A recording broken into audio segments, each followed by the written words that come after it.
Hi guys, my name's Shannon and welcome to Hoops and Football. And today we're going to talk about the Richmond versus Carlton reaction. If you're a Tiger supporter, you will like this channel. I am a Tiger supporter, and we're going to talk about the game, which was very impressive by the Richmond Tigers. So, let's get into it.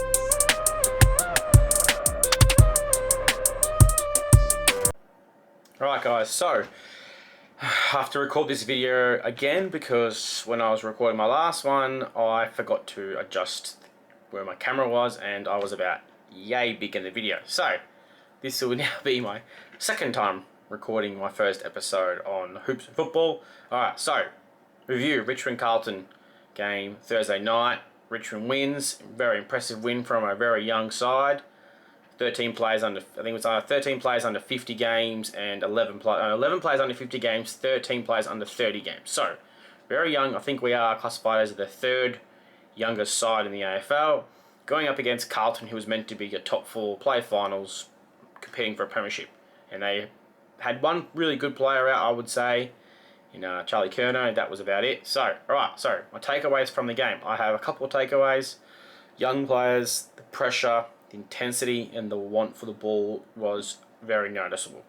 Very noticeable, very similar to what it was in the 2017 dynasty. 2017, 2019, 2020. Maybe not so much in the 2020, but that pressure, that attack, that want. So, pressure didn't start off with a lot of pressure at the start, but we worked into it as you can going in see to the second quarter. We started to build that pressure up again. We wanted the ball, the hunt, the chase. That was too many outnumbers. We outnumbered them too many times that they'd fumble the ball and we'd get the ball and go again. So that was something I really was impressive. Kind of didn't see that during the Collingwood and West Coast game. You can kind of see it if you go back and watch those games. You can see that we kind of give up on the chasing.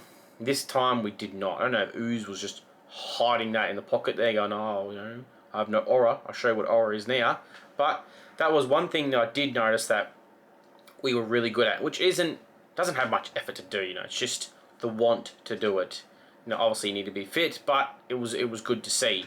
And then I was impressed because it wasn't just the pressure. It was they would fumble the ball would hit the ground, and then you watch the young players, even some of the senior players, the ball would hit the ground and they would crawl to still stay in the contest. I think it was Luke Traynor crawled around and lost the ball, crawled on the ground, punched it out, got it to Sam Lawler handball to Jack Ross kicked his second goal. So you saw that a lot during the game. A lot. Even like Harry Armstrong went up for the mark, brought it to ground, and didn't just leave it there. And didn't just go, oh, I'm done. Just leave it there. I've brought it to the ground. No, he chased, he tackled, and he laid some big tackles as a rookie, which was very impressive for a first gamer. Same as Luke Traynor, that chase down on the wing. He kept going. You knew he was cramping, and he knew the other player was going to get him, but he kept going. He fought it, and he still punched it out of bounds and kept it going from there. Now, my other one was the debutants. Let's talk about the debutants. Three debutants this week, and 3 very impressive debuts from all 3 of them. So we'll start with the number 1 pick, the superstar, the soon-to-be megastar, Sam Lawler. 18 disposals and 2 goals. Very, very calm. I've never watched that I've known from Richmond. So I don't watch every single game every single week to see what the debutants are like, but Sam Lawler, as an 18-year-old who broke his jaw against West Coast and couldn't eat and was only on soft food up until about a week. I think it was about a week ago. It was reported about a week ago he wasn't eating any solids. To come out in that game and do what he did with those cool, very calm and collect, and didn't blast away. You never saw him get the ball and just kick it. He would have the ball, he would wait and find somebody and handball it, which you don't see. Even if you listen to a lot of the commentators, you don't see that from an 18-year-old who just somehow the game was slow for him. He would get the ball, he'd keep his hands up, so when they tackled him, and you couldn't tackle him. I first play took on 2 players and still won. But back to the point was he had his hands up, and he was always looking to handball the ball to somebody, which was so impressive for an under 18-year-old player. Set up 2 of Jack Ross's goals just off a couple of handballs. So that was something I really look forward to seeing. I think he can keep it up. I think he's going to be spending 60%, I think, forward just this year, I think only, and then 40% in the midfield, because I think you got to give him that taste of what it's like to be in the midfield and earn the actual hard ones, because I think he can do it. I think he's going to be, you watch some of his under 18 stuff, He's so cool, calm and collecting. Really easy to get the ball out. Alright, then it was Luke Traynor. Looked like a 150 player game. He looked like he had been there with Richmond for 3 or 4 years already. Because he did not look like he was a rookie. It wasn't, there was no... I think he had one fumble I saw through the whole entire game. And he was clean. Very good kick. Very impressive overhead mark as well. He was the same. He just... With the pressure, I was talking about the pressure before, the want to have that ball, the want to make the decisions, the want to be a leader. You could even see him watching. I wasn't at the game, but from all reports, you could see him telling senior players to get back on their man because they were drifting or they were ball watching. So that's another impressive thing from an 18-year-old who's played no games. So that I am very happy for, and I was so rapt we got him, and we're so rapt his concussion. I don't know if this concussion thing was just blown out. But I am so rapt we got him, and he slid all the way down to that pick. I think it's 21. So, and then Harry Armstrong, that was probably one of the best full forward or centre half forward from a rookie I've seen, because a lot of times they tell you it takes 2 or 3 years for the big boys to break into it.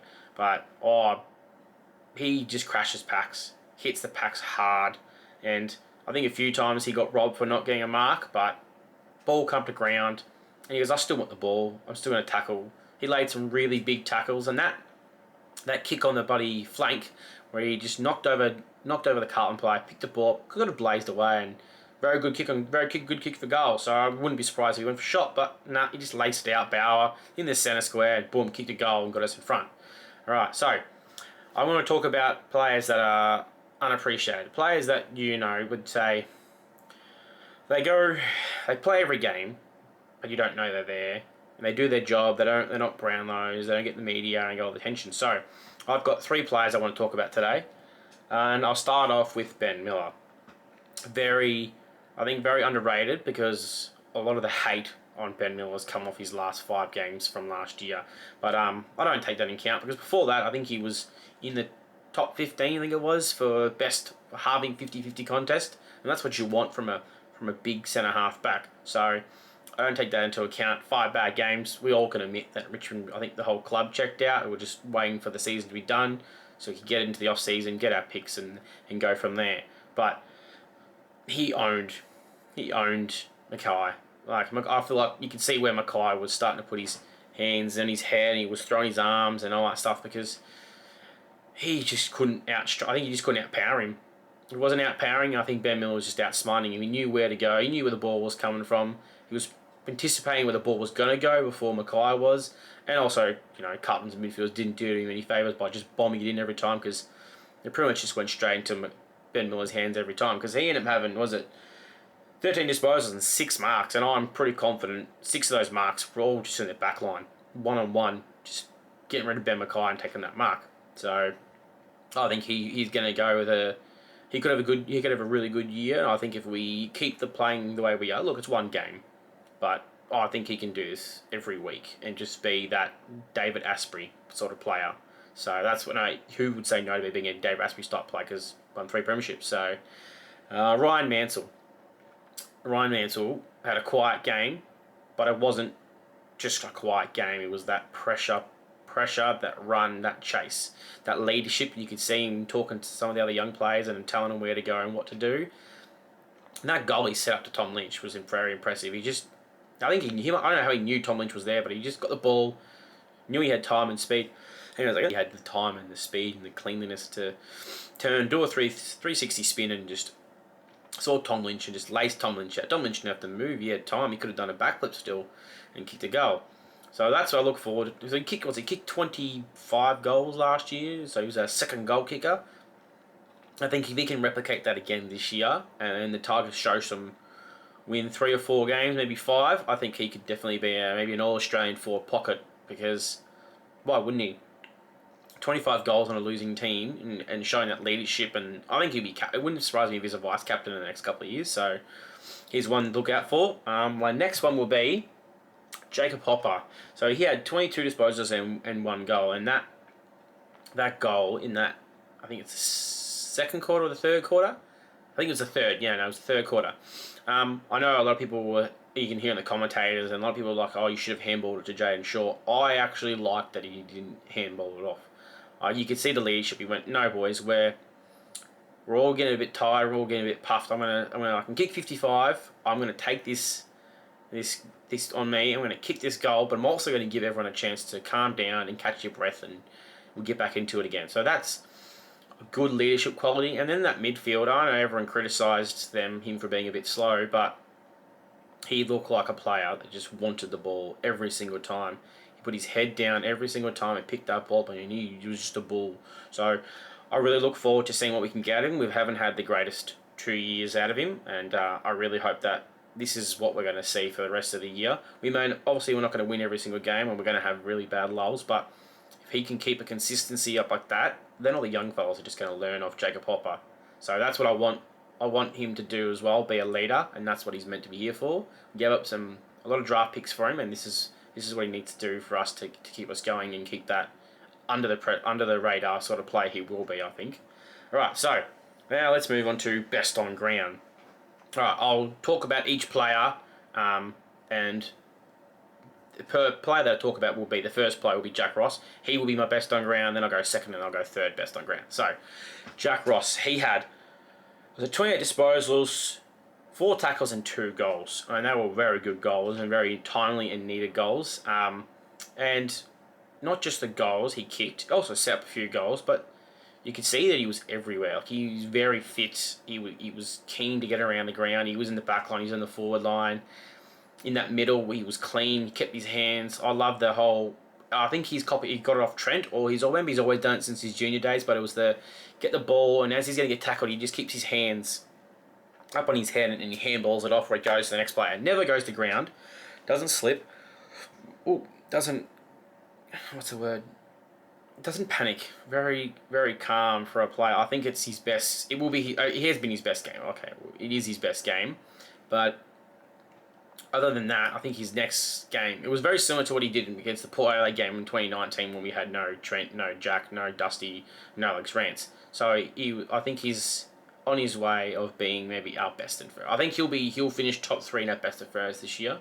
That's just how good he's going to be this year. I think this year they've worked out that he can't play that wing role because, you know what? He was recruited as a midfielder in his junior days. So why would we not just play him in his midfield? Because, you know what?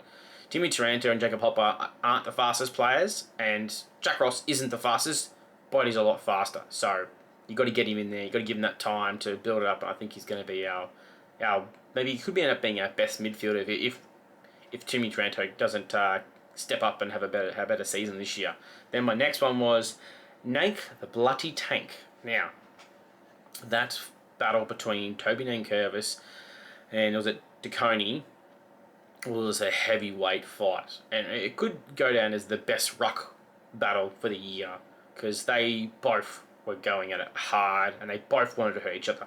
So if you guys watch the game and listen to the ruck contest a few times, you can hear each other you can hear them slapping each other and whacking each other before they go up. But for a ruckman who got 21 disposals, 6 tackles and 2 goals. 6 tackles for a ruckman. Now, he has a big... That's why he's called Nate the Tank, because he has a big tank. Gave away a free kick in the centre, sprinted down to the back line and made a contest in that back line when that ball came in. That's what I love about Nate. Captain quality. Everyone judged us about he's not captain material, not captain material. You tell me of another player and a captain or a ruckman that will give away a free kick and sprint down to the back line. And it was clear as daylight. As a captain, could probably be his best game he's ever played. And he knew the boys wanted this game. He knew at the halftime break that there was a sniff. Been around a long time.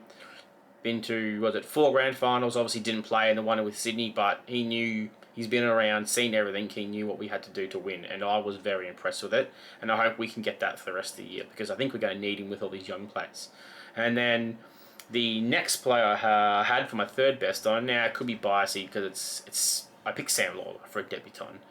Now you could have gone Tim Taranto, Jacob Hopper, maybe Nick Vlostone, Nathan Brawl. They all had very good games, but I think I picked Sam Lawler because a first gamer had probably more poise than the whole entire Carlton team by himself. Those clean hands and handballs to get play. Where was I? Sam Lawler, that's right. Kicked 2 of those 2 goals he kicked Very, very impressive. The speed he came in, you could see that he was, if you watch the replay, he told, I think it's Steely Green, to kick it over Tom Lynch's head. I don't believe Steely Green missed that kick. I know that you could see that he kicked it deliberately to get it to the back of Sam Lawler. And then that poise to, he could have, his second goal, he could have got that ball and handballed to Seth Campbell, and it would have been maybe an easy option or a freer play, but he goes, nah, I'm taking this on, I'm going to drill it, and I'm going to get us in front, I'm going to give us the lead against Carlton. And then also at the same time where it didn't go to ground, very hard to get him to go to ground. Same with Jack Ross, he gets the ball, keeps it up above his head, which is very, very impressive. And then pretty much helped us get the ceiling goal up in the far wing. Picked up the ball, 2 players behind him, kicks it to the advantage to roll across the ground because he knew that Mansell couldn't take on Wiedering. Mansell won the contest, and then Sam Lawler still out-sprinted the 2 players that were chasing him. Handballed the ball to Jack Ross, and then Jack Ross thumped it in, and Seth Campbell ran in, kicked the goal, and did, as we all know, a somersault to a backflip. Very impressive. Now, I don't think we're going to win every single game, but what we saw in the last bit of the second, and then the third and the fourth, we could see that for 2 quarters every game, maybe 3. It's a stepping stone to the next couple of years of where we could go with a couple of other players, maybe drafted or brought in from the trade, to where we could be doing maybe a Hawthorn where we know you only go down for 3-4 years and we get enough talent back in there, a couple tight losses, a couple of really good wins, and we are back to playing finals. So, thank you for watching. I am Shannon. This is Hoops and Football. If you liked it, please leave a like, a comment, and subscribe. It helps the channel out, and I really appreciate it. Thank you, and I'll see you guys probably tomorrow for I'll do a Port Adelaide and Richmond team and see I'm going to replace for Tom Lynch. So, thank you, and I'll see you then.